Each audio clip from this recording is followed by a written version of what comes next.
Alright, what's going on everybody, it's Liam here, and welcome to today's video on the channel. And in today's video, I got something new for y'all. It's kind of like a commentary slash PvP type of video. It's going to be a new series here on the channel as well.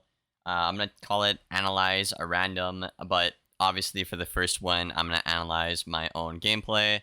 I'm going to pick a match from the stream here, obviously I've downloaded, and I'm going to break down what I do in the match and why I do it to try and help you guys understand why I do certain moves in game. Now, the goal of this series is obviously to, understand PvP better myself, and obviously to help you guys learn PvP as well. If you would like to send, a submission in for an episode of your own gameplay, just simply record it or, send me your stream VOD. I can review it, make it into a video here on the channel. My email address for this will be in the pinned comment in the comments below, so just simply record your gameplay and send it to that email, and I will pick one of y'all's matches to obviously review and post on the channel. But yeah, I've seen other people do this kind of thing in other games, and it seems pretty fun. If y'all, really like this kind of content, be sure to leave a like. If the video does well, obviously I'll do, a lot more of them. I'm trying to aim for like once a week if I can, obviously. But yeah, without further ado, let's get right into it. Alright, so I'm going to pick a matchup against my friend Giovanni. He is on a storm, I am on a fire. He is my hard counter matchup. Now, right away, the first thing you want to note in the arena is your opponent's pet. Now, off of the first 3 seconds here, I've noticed 2 things here, right? I've noticed right in this frame right there, you see that little, what is that, like red, orange, freaking beige? I can't tell, I'm blind apparently. But that right there tells me that he has D-Lance socketed on his pet. If it's blue, it's Bracedify. So I know that now, going into the match, that a Maycast could be a real thing. Obviously the pet as well is a Stormy Melody Dragon. That gives 3 copies, that just comes with time. Alright, first thing we want to note right away, you want to look at his health bar, okay? 8.3k. So on a storm right now, 160, that is either a glass cannon build or a glass cannon healing build. If he has about 8.6 to 8.7, that is more about a Arrow build, which means his damage won't be that good. If he has like 9.2, that means he is Motorist Robe, which means his stats will be kind of bad, but he'll be a bit more tanky. So obviously, right away, I know he's either Glass Cannon or he's doing a healing strat right away. Alright, so right away here, I went first. First thing I should do, probably, is get rid of a Delusion. I don't need it this early. I don't need a Strike this early. I don't need 2 Furnaces just yet. I don't need an Oni's Attrition either, and I should keep that Elephant. So the only 3 cards I should keep in this hand is the Elephant, the Furnace, and the Wanted, realistically. We'll see what I do here. Yep.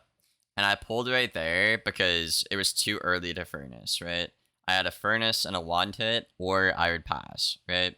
I obviously don't want a Furnace until I'm closer to a Shad or have higher pips, and having a Wanted early on in the game helps you keep a lot of pressure. So I would rather pull for a debuff right here to obviously cycle my deck a bit more, but hopefully run him out of Wanted late game so I can predict his moves a bit better. Alright, he collects pretty fast there, probably a stun block. Yep, get me over there. So we got a Skim, got rid of that, that's good. Don't need an FFA in this matchup, or a Shrike yet. I'd probably get rid of 1 Elephant as well, and either Furnace or Pull. Looks like I went for the Furnace. I think I went for the Furnace because I needed to pull a stun block since he did it. So it was more important for me to cycle my side deck in that scenario. Pretty good hand here, all things considered. Don't really need the Jhin yet, obviously. You want to do that when you can threaten the Jhin right away. Nowhere near that. Putrefaction, don't need that, obviously, this early. Set Shielding Golem, it's pretty good. Dark Pact, really good in this matchup. So I'd probably get rid of the Jhin and the Putrefaction. We'll see what I do here. He went for a Wanted, interesting. So yeah, realistically, I had two options here, and that was either to shield again or to just Dark Pact, I think. Yeah, shield again. Again, we're trying to keep count of how many wand hits he has left, right? It's a Storm, very quick matchup. The more knowledge I know is, for the better. That's 2 wand hits used out of 4, right? He's probably running a full deck, so he won't... It's not very realistic. He'll have another wand hit anytime soon, but he will have an elf pet pretty soon. Probably. Since, obviously, 3 copies, 3 elves, 2 wands, right? An elf would come up. Looks like we took the golem, which isn't a bad move. A freak could have been good too. I think this was just to cycle the hand, right? I had 2 pretty early on. Might as well use 1, get some damage out, and obviously get a shield back, cycling that deck. 3 wand hits there, so he got pretty lucky with those pulls. So he has 1 wand hit left in his entire deck. So at this point, I'm convinced he has not another one for the rest of the match, pretty much. Don't need 2 Efreets there, or a Heffy in this scenario. I'm pulling pretty hard right now for like an Empower or debuff. I would not weakness here. I just want to say that first, because he's at max pips, right? You know he wants to either hit in bubble or golem, and you make that a good move right now by shielding, right? Now, if I did something like wand hit or pass or empower, I'm not really too concerned about like an open big hit, because obviously I could trade the next round and I'm already ahead. So I think the right move right now would be to either empower or pass, not weakness. Weakness would be better if he wasn't at max pips, but if I just weakness now, I give him more reason to like hit in bubble, per se. So yeah, that's a good move. Like, he's gonna hit in bubble anyways, right? Like, not worried about a hit if I have a better trade and I'm already ahead, right? Now the furnace is about to run out before I get the shad, which is pretty annoying. Catalan, that's a good move. That's a good move. No crit.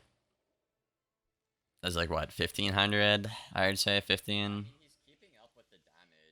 17, okay. So realistically right now I have 2 options, right? I don't want to debuff him, right? I don't want to wand hit. I just got rid of the Dark Pact, which is really annoying. If I could have Dark Pacted that off, I would get a Dark Pact, right? And I would threaten a nice combo with buff shads, right? So it's pretty annoying. My best move here would be to cycle that out and go for a golem. And that's exactly what we did. Nice.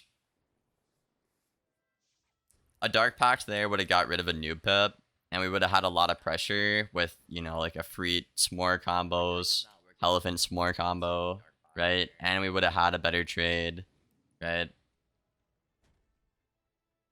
So right now, we're just trying to be very pip efficient and trying to get value off of like a Dark Pact right there, as you can see, or an aura, which I do not have, essentially. So it's a pretty even game right now, I'd say. I think he's actually barely winning. That's his first golem. Now, Storms typically pack about 3 golems in this matchup. So, as of right now, we know he has 1 wand hit left in his entire deck, and probably about 2 more golems on the way, right? So, as of right now, I would probably apply pressure with a wand hit. Yeah. Because the thing is, if he wants to trade with Ursulka, right, I have way more pips, and I almost have my Jin set up at that point, right? If he weaknesses, we Dark Pact, and we're better off. There's the second golem. Okay, yep, we expected more. If there's one, there's always more, right? That's kind of how it works. So he's really chipping us down right now with the hit and debuffs, right? He hit and debuffed, I think, for, what, 2600 on Golem, 1700 on the Catalan. A lot of hit and debuffs, right?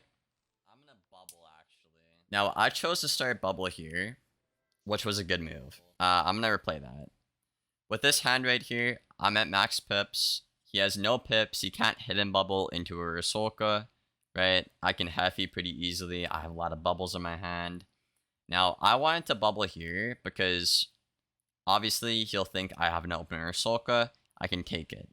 But if I keep bubble control and he does that, I have a buffed Elephant that has the full conditional on it. And then out of that, he can't counter the Elephant. And also, I have a buffed Shad, right? So at this point, I just wanted to keep my pips, start the bubble.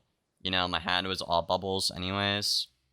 Get the deck cycling, and see if he falls for the bait here. Furnace is pretty good too. That's a pretty good hand you got right there. I'd literally keep everything. Literally keep everything, cannot ask for more. Maybe a golem of our own. So he did fall for the bait, which was good. Obviously he's ahead. It's an opener Solka. I'm one shot. He's nearly at max health. But the thing is, he kind of overextended himself here, as you'll see. So yeah, I don't need that Heffy anymore because obviously the combo I mentioned. So discarding the Heffy was really good here, and I'll explain why. But, so at this point in the game, I'm like one shot, he's at max health. I'm not going to have time to hit in bubble, right? If I ever have time to do that, I'm going to die. And at this point, I need to do a Elephant into a S'more to kill him. I don't have time to play for utility like a hidden bubble when we're literally going to die, right? So you get rid of that. You send the Elephant. Now, at this point in the game, I don't have to worry about a stun combo because he overextended himself.